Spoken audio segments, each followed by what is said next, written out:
उनके अनुभव को जानेंगे। हरियाणा सरकार में मंत्री रह चुके हैं, कद्दावर नेता हैं, हरियाणा बीजेपी में उनका ओहदा हर कोई जानता है और ऐसे में आज उनसे समझेंगे। स्टेज पर मैं आमंत्रित करना चाहूँगी मेरे सहयोगी देवेंद्र भारद्वाज को।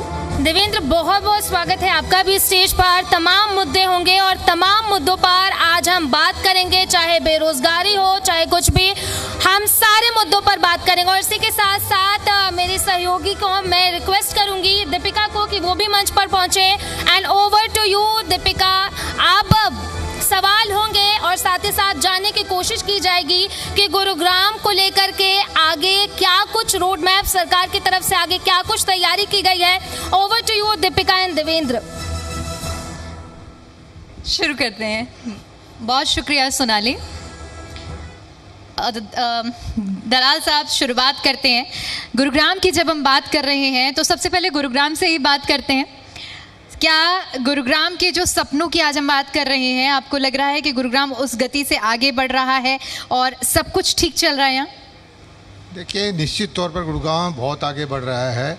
गुड़गांव को मैंने पिछले 30 साल से अच्छी तरह से देखा है। एक गांव से महानगर के रूप में विकसित होता हुआ देखा है।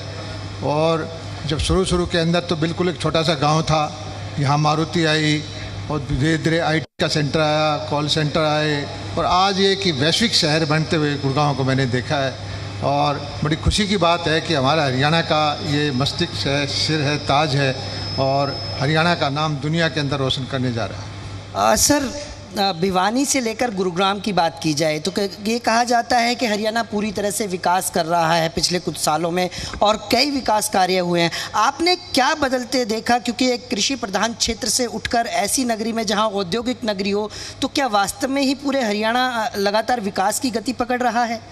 देखिए, गुड़गांव में और फरीदाबाद में आसपास के शहरों में हरियाणा के विकास में इनका महत्वपूर्ण योगदान है। टैक्स कलेक्शन में बहुत बड़ा योगदान है। IT का यहाँ सेंटर है, ऑटो का यहाँ सेंटर है, मारुति यहाँ बनती है, आयसर की कंपनी यहाँ बनती है, हीरो होंडा यहाँ आसपास में बनता है।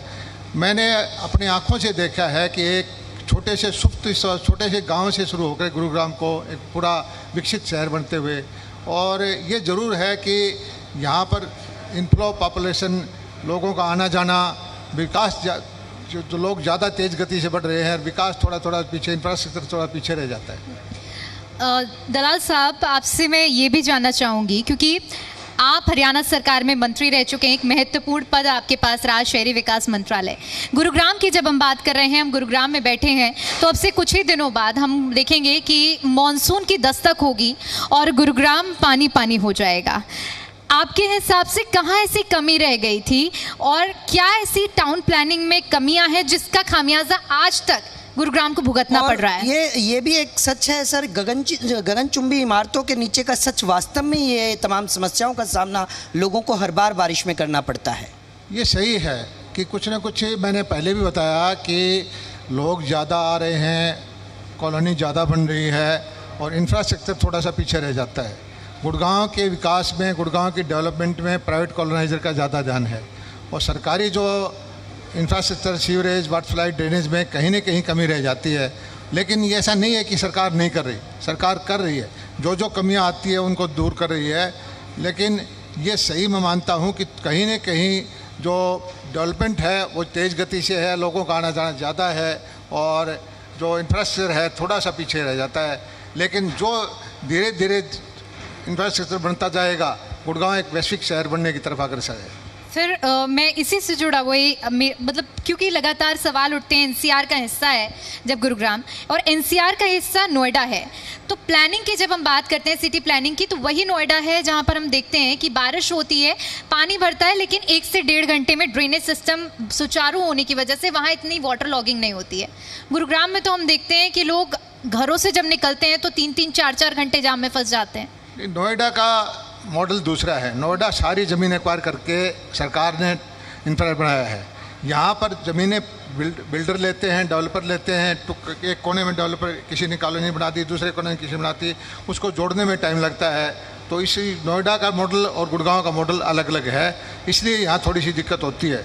लेकिन हरियाणा सरकार पूरा ध्यान दिए हुए है कि गुड़गांव एक वैश्विक शहर हो और गुड़गांव का वही स्थान हो जैसे कि मैनहट्टन का है न्यूयॉर्क के अंदर, या लंदन का है, गुड़गांव का स्थान वही हो। दलाल साहब, गुड़गांव से भिवानी की तरफ चलते हैं। यहाँ पानी समस्या है, वहाँ पानी खुशी है। आप कृषि मंत्री थे, पानी नहीं था किसानों के लिए, आपने पानी पहुँचाया, नहर पहुँचाई। क्या उसके बावजूद भी ये प्रोटेस्ट क्यों देखे जाते हैं, और कब तक किसान ये कहेगा कि हाँ हमारी दोगुनी आय हो गई है और हम अब खुश हैं? देखिए, किसानों के लिए हरियाणा सरकार ने बहुत काम किया है। ये सही है कि किसानों की जो जो चीज़ें हैं, पानी की भी कमी है हरियाणा के अंदर, और जो इंफ्रास्ट्रक्चर जो भी चीज़ें हैं उनमें कमी रहती है। किसान के लिए जितना भी कर दिया जाए वो कम है, लेकिन हरियाणा सरकार देश के अंदर सबसे ज़्यादा किसानों के लिए काम करने वाली काम है।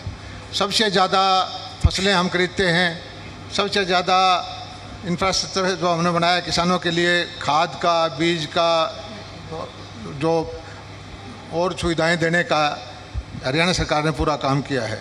लेकिन फिर भी किसान वर्ग एक ऐसा वर्ग है जो पूरी मेहनत करता है गर्मी में, सर्दी में, उसके लिए जितना ज़्यादा से ज़्यादा किया जाए वो करना चाहिए। इसके साथ साथ एक महत्वपूर्ण सवाल ये भी हो जाता है, प्रधानमंत्री नरेंद्र मोदी कहते हैं कि 2047 तक हम विकसित देश बन जाएंगे, तो वहाँ किसानों का कितना योगदान रहने वाला है और किस तरह से ये संभव हो पाएगा? देखिए, आप देख रहे होंगे कि कृषि का ग्रोथ जो है वो भी पिछले 3-4-5 साल से 10 साल से 3-4% आती है। पहले तो कृषि में कोई ग्रोथ थी ही नहीं, और दुनिया के अंदर भारतीय उत्पाद, चाहे अनाज है, चावल है, सब्जियां हैं, फल है, इनकी बाहर डिमांड बढ़ेगी, बाहर जाएगा, पैकेजिंग होगी और एक्सपोर्ट होगा, तो किसानों को बहुत सारा फ़ायदा होगा। किसान का हरियाणा वैसे मूल रूप से किसानों का प्रदेश है। ये ठीक है कि गुड़गांव में एक शहरी क्षेत्र हो गया, लेकिन आज भी ज़्यादा आबादी कृषि पर आधारित है। तो उसके लिए जो जो काम करने चाहिए वो हरियाणा सरकार कर रही है। हरियाणा के अंदर मैं हमारे नायब सिंह सैनी जी को और मोदी जी को धन्यवाद देता हूँ कि सबसे ज़्यादा अच्छा काम किया है कि हरियाणा के लगभग 7-8% भूमि सलाइन वाटर हो गया है, नमी आ गई है। तो उसके लिए पूरा ध्यान दे करके उसको सुधार करने का काम शुरू किया है, जिससे किसानों की आमदनी बढ़ेगी। लेकिन विपक्ष हमेशा से आरोप ये लगाता आया है, खासतौर पर अभी भी कुछ ऐसे मुद्दे सामने आए। इस बार भी हमने देखा कि जब खरीद प्रक्रिया शुरू हुई तो जो प्रक्रिया अपनाई गई थी सरकार की ओर से, जो पोर्टल लाया गया, उसमें कई कमियां थी। आरोप ये लगाए जाते हैं कि नायब सरकार किसान विरोधी है। नहीं, नायब सैनी जी खुद किसान हैं, छोटे से किसान परिवार से आते हैं। ये आरोप लगाने वाले तो लगाते रहे, लेकिन किसानों के प्रति उनकी पूरी संवेदना है। और हरियाणा के अंदर मैं कहता हूँ सबसे अच्छी मंडियाँ हैं, सबसे अच्छी प्रोक्योरमेंट है, सबसे ज़्यादा गोदाम है, सबसे ज़्यादा देश के अंदर किसी में प्रोक्योरमेंट हरियाणा पंजाब में होती है, इतनी कहीं भी नहीं होती। और यहाँ पर तो हरियाणा के पोर्टल इसलिए लागू करते हैं कि हरियाणा के किसानों का हक हरियाणा के किसानों को मिले, हरियाणा के किसानों को उनका लाभ मिले, बाहर के किसान, यूपी के किसान का यूपी में मिले, राजस्थान के किसान का यूपी में मिले, और हरियाणा के किसानों का हरियाणा में मिले। सर, आजकल कांग्रेस के साथ साथ इंडियन नेशनल लोकदल भी किसान हितैषी नज़र आ रही है, लगातार प्रदर्शन कर रहे हैं, ज्ञापन सौंप रहे हैं। देखिए, किसान वर्ग ऐसा है कि हर आदमी उससे जुड़ना चाहता है, क्योंकि हरियाणा में किसानों की संख्या ज़्यादा है और किसानों की समस्या भी ज़्यादा है। तो राजनीतिक आदमी उसमें हिस्सा ले रहे हैं, लेते रहें, कोई बात नहीं है। लेकिन जो काम भारतीय जनता पार्टी के नेतृत्व ने किया है, भारतीय जनता पार्टी की सरकार ने किया है किसानों के लिए, वो पहले कभी नहीं किया। आप एक चीज़ को, छोटी चीज़ देखोगे कि मोदी जी ने जब आया है, मिलेट्स के बारे में बात की। हरियाणा के अंदर कांग्रेस के वक्त में बाजरा 800 रुपये क्विंटल नहीं बिकता था, आज बाजरा 2900 रुपये बिक रहा है, आज 3000 रुपये बिक रहा है। इसी तरह से धीरे धीरे करके सभी चीज़ों के भाव आप देखेंगे बढ़ाए हैं। किसानों के लिए बीमा देने का, मुआवजा देने का काम जो क्या है, जोखिम फ्री किसान को करने का काम मोदी जी ने किया है। हरियाणा के अंदर लगभग 15-16 हज़ार करोड़ रुपये बीमा के पैसा दिया है। हरियाणा के अंदर ड्रिप इरिगेशन पे सब्सिडी दी है। हरियाणा के अंदर और तरह तरह की सुविधाएं, टैंक बनाओ, पॉन्ड बनाओ, उस पर सुविधा दी है। पानी का सही उपयोग करो, उस पर सुविधा दी है। किसानों को बागवानी के लिए तरह तरह की सुविधा है। हरियाणा पहला प्रदेश होगा जो बागवानी का बीमा भी करता है। और मैं बताता हूं कि आपको, जो गन्नौर के अंदर अंतर्राष्ट्रीय मंडी किसानों के लिए बनाई जा रही है बागवानी की, जो देश के अंदर सबसे बड़ी मंडी होगी, जापान की मंडी के बराबर। उधर जो मंडी है पेरिस के अंदर उससे भी बड़ी मंडी हमारे यहाँ बनाई जा रही है। यहाँ के उत्पाद, यहाँ के पैकिंग होकर के यहाँ के उत्पाद, यहाँ के फल, यहाँ की सब्जियाँ जब विदेश में जाएंगी तो किसान को आमदनी बढ़ेगी। बिल्कुल। इस वक्त सर विपक्ष की बात कर रहे हैं तो जिला अध्यक्ष पंकज डावर भी यहाँ पहुँचे हैं, उनका बहुत बहुत स्वागत है। इसके अलावा सर एक कृषि की हम बात कर रहे हैं, किसानों की बात कर रहे हैं, लेकिन लुहारू विधानसभा से आपका प्रेम नहीं टूटता है, लगातार वहाँ लोगों के बीच रहते हैं। क्या ऐसा प्रेम है और किस तरह की सर वहाँ लोगों की आप समस्याएँ सुनते हैं जाकर? देखिए, तो हर कोई जनप्रतिनिधि होता है, जिस क्षेत्र से चुनाव लड़ता है तो उससे विशेष लगाव हो भी जाता है। मेरा भी विशेष लगाव रहा है और लोहारू से मैं 700 वोट से हार जरूर गया, लेकिन लोगों ने लगभग 49% वोट मुझे दिए और हमारे जितने भी ज़िले के लोग जीते हुए हैं उनसे ज़्यादा वोट मैंने ले रखे हैं। और इसी के साथ ठीक है कि वोट डिवीज़न नहीं हुआ या प्रॉपर कोई वजह रही, एक जगह इकट्ठे उभरा कर दिया गया लोगों को, लेकिन मुझे अपने क्षेत्र के लोगों पर पूरा भरोसा है और मेरा दायित्व है कि उनकी मैं सेवा करूँ। एक होता है कि आप सत्ता में हैं, आप जीत गए हैं, विधायक हैं और अपनी विधानसभा में जा रहे हैं। जब आपने वो जिम्मेदारी निभाई, इसके बाद आपने अब जो जिम्मेदारी आपको मिली है विपक्ष में, मैं उस सेंस में कह रही हूँ कि अभी आप अपनी विधानसभा में विपक्ष के बतौर के चेहरे पर हैं, उस रोल में आप किस तरह से जनता की सेवा कर रहे हैं? नहीं, मैं तो चाहे पक्ष में हूँ, सत्ता में ना हूँ, देखिए जो जनप्रतिनिधि होता है लोगों के बीच में रहे, लोगों की हर रोज़ की समस्याएं सुने। और मेरा क्षेत्र जो है किसानों का क्षेत्र है, वहाँ पानी की सबसे ज़्यादा ज़रूरत है, टेल का इलाका है। मैंने नहरों का पानी जो पहले 20-20, 30-30 साल तक नहीं जाता था वो वहाँ पर पहुँचाया। कृषि के बड़े बड़े प्रोजेक्ट हैं, HAU का प्रोजेक्ट हमारे गोकुलपुरा गाँव में बनवाया, खरकड़ी गाँव में बागवानी यूनिवर्सिटी का बनवाया और पशुओं के लिए बनाया और तरह तरह के प्रोजेक्ट बना करके वहाँ लोगों को बताया कि मैं जो परंपरागत खेती को छोड़ करके किसान आधुनिक खेती करेंगे तो उससे उनको फ़ायदा ज़्यादा होगा। और मेरे कहने से मैं बताता हूँ कि जब तक मैं पिछले 15 साल पहले वहाँ एक भी पोली हाउस, एक भी नेट हाउस नहीं था, आज हज़ारों की संख्या में पोली हाउस है। वहाँ पे खीरा होता है, टमाटर होता है, ये सब्जियाँ बो करके लोग किसान की आमदनी बढ़ रही है। दलाल साहब, ये तो किसानों की और विकास की बात हो गई। अब थोड़ा पॉलिटिक्स के उस लिहाज से मैं समझना चाहूँगी आपसे, क्योंकि हरियाणा में हम देखते हैं कि बीजेपी ने नॉन जाट पॉलिटिक्स को काफ़ी मजबूत किया और आप बतौर एक जाट चेहरा, एक मजबूत चेहरा माने जाते हैं। तो क्या हरियाणा की राजनीति को अभी मान लिया जाए कि अभी उसी इर्द गिर्द घूम रही है, जाट नॉन जाट के इर्द गिर्द? देखिए, जाति पाति की बात भारतीय जनता पार्टी नहीं करती।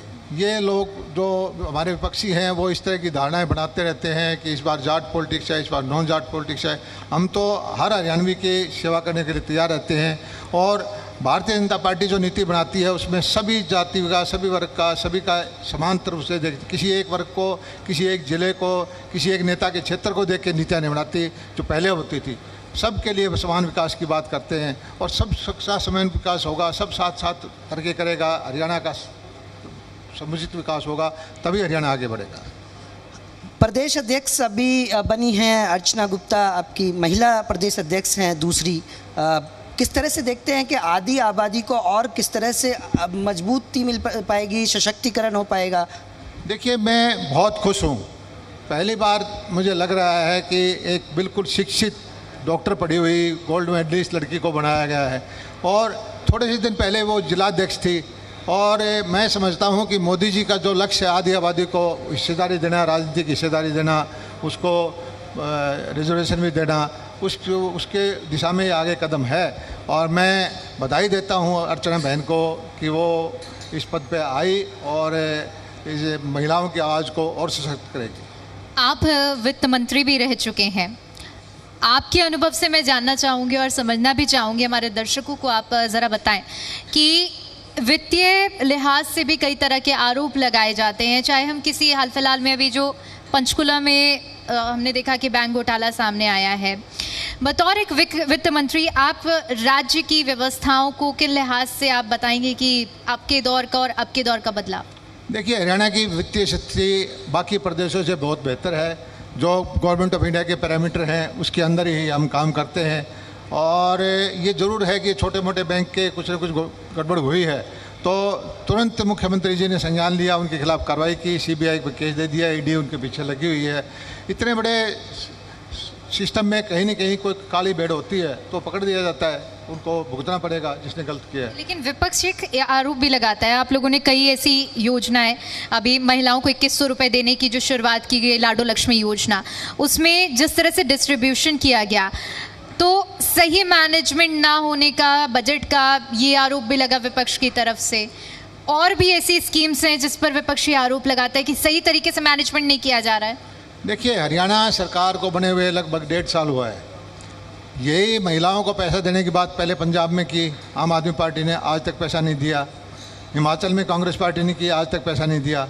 हरियाणा ऐसी पहली सरकार है जो पहले साल के बजट में ही मुख्यमंत्री जी ने 5000 करोड़ रुपए का प्रावधान किया और वो धीरे धीरे पैसा देना शुरू कर दिया है।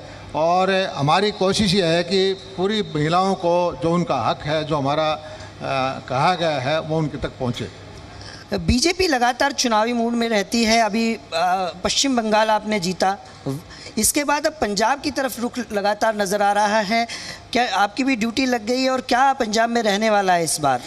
देखिए, भारतीय जनता पार्टी का प्रत्येक नेता कोई सुख भोगने के लिए या कोई राजनीतिक लाभ उठाने के लिए नहीं आया। हर एक आदमी कार्यकर्ता है और लगे रहते हैं। और पश्चिम बंगाल का मैं कहता हूँ कि जो जीता है भारतीय जनता पार्टी ने नहीं जीता, पश्चिम बंगाल के लोगों ने जीता है। वहाँ पर जो इतना आतंक था ममता जी का, इतना बुरा हाल कर रखा था कि लोगों को वोट नहीं डालते थे, वो विद्रोह साफ दिखाई देते हैं। आप देख रहे होंगे जो बची हुई वोट थे, उनके 80 सीटें थी, उसमें से भी 60 MLA भाग जाए। इतना बुरा पतन किसी पार्टी का होते हुए इतना थोड़े से टाइम में देखा है, मैंने कभी देखा नहीं। हाल फिलहाल के चुनाव में बीजेपी ने ऐसे राज्यों में फतह की है, चाहे हम बिहार की बात कर लें, चाहे हम पश्चिम बंगाल की बात कर लें, पंजाब अभी थोड़ा छूता है, तो क्या एक मान लें कि इसमें एक सीरीज़ में पंजाब का नाम भी अब बीजेपी ऐड ऑन करने के लिए पूरी 100% श्योर है, तैयारी में? पंजाब भी भारत का हिस्सा है, पंजाब में हमारे भाई हैं, पंजाब के लोग भी जरूर भाजपा को साथ देंगे। और भाजपा की खास बात यह है कि ना तो वो तुष्टीकरण की राजनीति करती है, ना किसी धर्म की करती है, ना कोई क्षेत्रवाद की करती है, ना किसी जातिवाद की करती है। और लोग धीरे धीरे इस बात को अच्छी तरह से समझ रहे हैं और विपक्षी पार्टियों को समझ में नहीं आता। विपक्षी पार्टियाँ सिर्फ चुनाव के महीने 15 दिन उसमें क्षेत्र में आती है। भारतीय जनता पार्टी हर वक्त, भारतीय जनता पार्टी का कार्यकर्ता हर वक्त लोगों के बीच में रहता है, लोगों की जन आकांक्षाओं को पूरा करता है और जन समर्थन में मिल रहा है। लेकिन विपक्ष तो ये कहता है कि चुनाव आयोग और ईडी चुनाव लड़ती है बीजेपी के बैक में।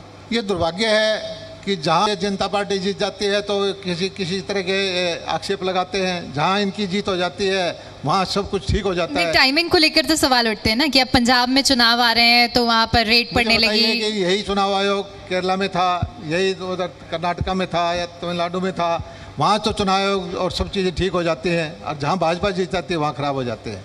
ये विपक्षी पार्टियों को सोचना पड़ेगा कि देश की जनता इतनी बेवकूफ़ नहीं है, बहुत समझदार है, सब देख रही है। आपको अपने ही आचरण में परिवर्तन करना पड़ेगा और इस तरह के भ्रम फैलाने से, इस तरह के विदेशी ताकतों के साथ मिलकर के टूल किट के माध्यम से, कभी कोई माध्यम से भ्रम फैलाते हैं, इस तरह से जनता भ्रमित नहीं होगी। SIR का भी एक बड़ा मुद्दा है, पश्चिम बंगाल में खूब गूंजा है और अब हरियाणा में भी SIR शुरू हो गई है। इसमें बुराई क्या है? जो वोट मर गए हैं, जो चले गए हैं, ट्रांसफ़र हो गए हैं, उनका शुद्धिकरण करना कौन सी बुराई है, मुझे बताइए।